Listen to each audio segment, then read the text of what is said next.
Hey, one and all, YouTube, how are you doing? CRKT Parascale, this is LTK hanging with you today. And this is a TJ Schwarz design. It's a knife that you can customize on your own because you can wrap these scales. Take a look inside. Those liners, they're just like that.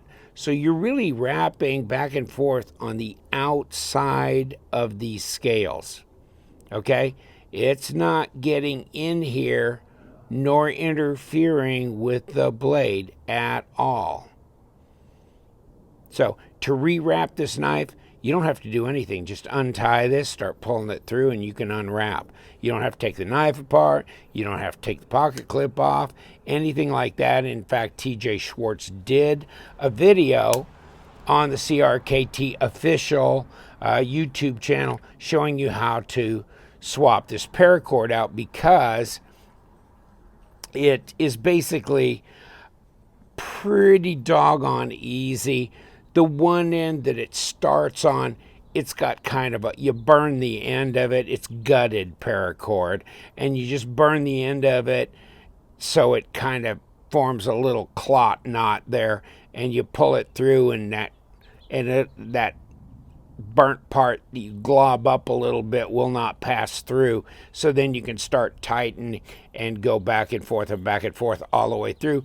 Then try and cinch this down close to the end of this as you can. And then you can, as long as you wrap it really tight, this will stay pretty well in place. Any color you want, this, that, and the other. Deadbolt lock. Okay? So you got the Flavio Icoma deadbolt lock on this puppy. D2 blade, and they aren't giving them away. They're $129, but it's D2, and it's a Schwarz design. And if you want TJ Schwarz, the Theo is less expensive. Thero, sorry. And that's like a $45 shooter, but it's not D2 steel. It's 8CR. So 8CR 13 or 14. Interesting, though. I love this design. I mean, no question about that. Kind of a carbon fiber weave look through here, as you can see. Just thought I'd throw this one out to let you know he also did this for CRKT. This one's bit heavier. Let's throw the scales down, obviously. Deadbolt lock, like I said, so it's centered up. You can adjust the detent on that. It's 5 ounces. It's 142 grams.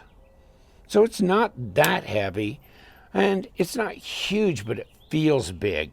You know, it's got size this way, thickness, thick blade stock, that kind of thing. So it feels that way in hand a bit. And yeah, it's only 3 1/4 down here. You know, 3.35, somewhere in there into that. So about maybe 85 millimeters, and maybe a little less as you move up here. Okay.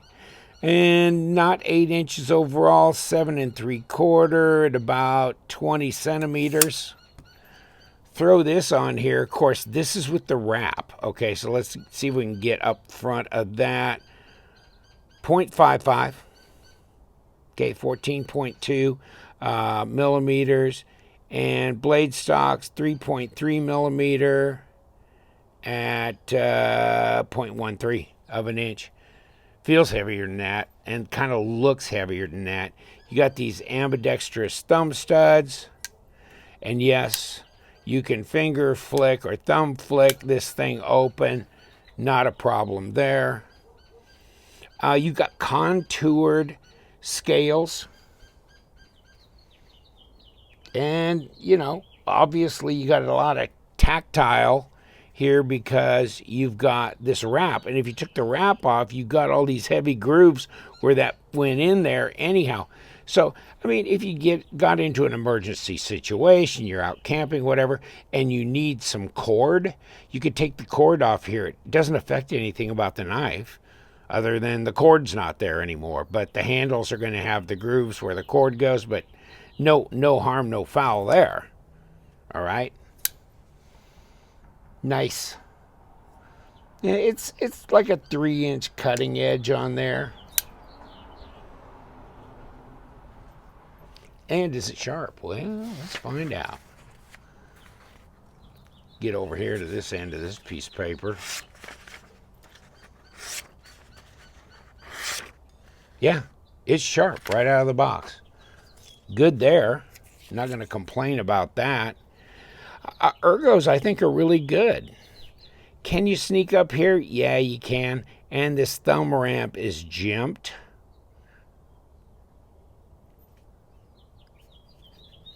Yeah, feels good.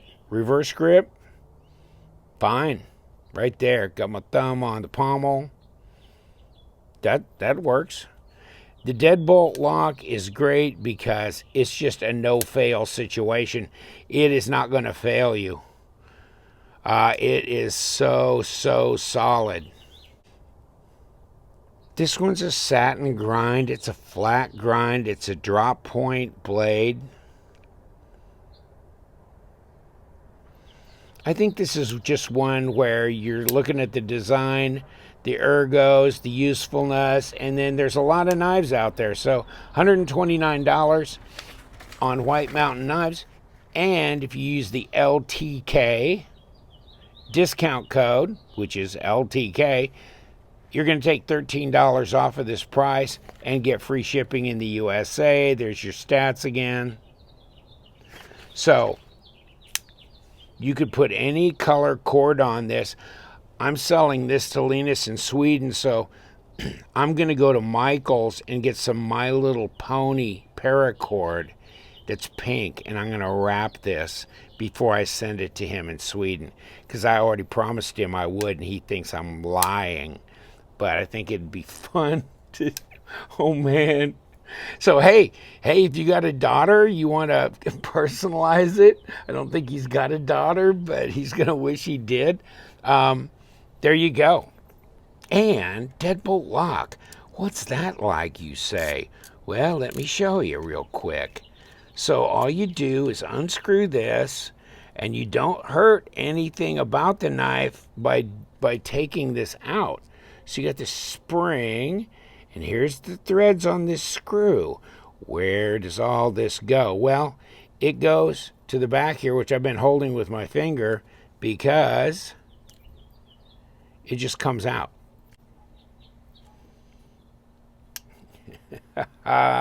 It just fell out the back. It's like, hey, you're stuck. No, it wasn't, believe me. So there's what's locking that thing up. So you got to break this hardened steel for this lock to fail. And they've already put it through a lot of torture tests, and it has not failed. They've broken a blade, actually, but the lock held. I mean, they put so much pressure on it.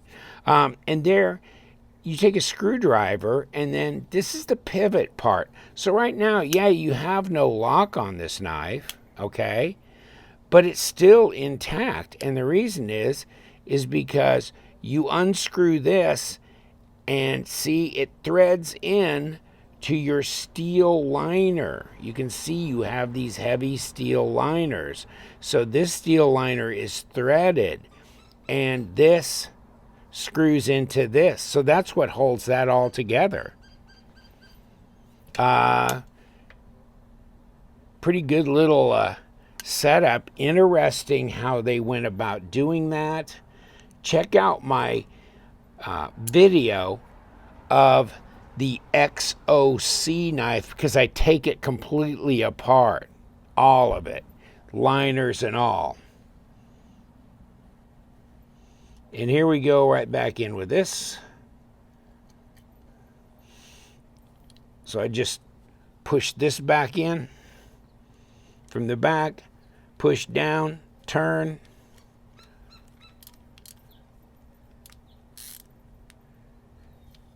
And there you are, back to where you come from. And if you can see right through there, see right there? That's a little number 6 that you can use. Where's my little number 6? Right here.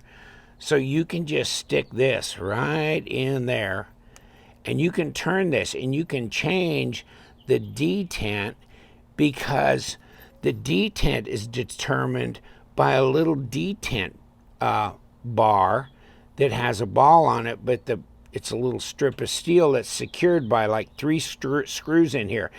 And this one is left exposed. So when you loosen the tension on this, you loosen the tension on that bar.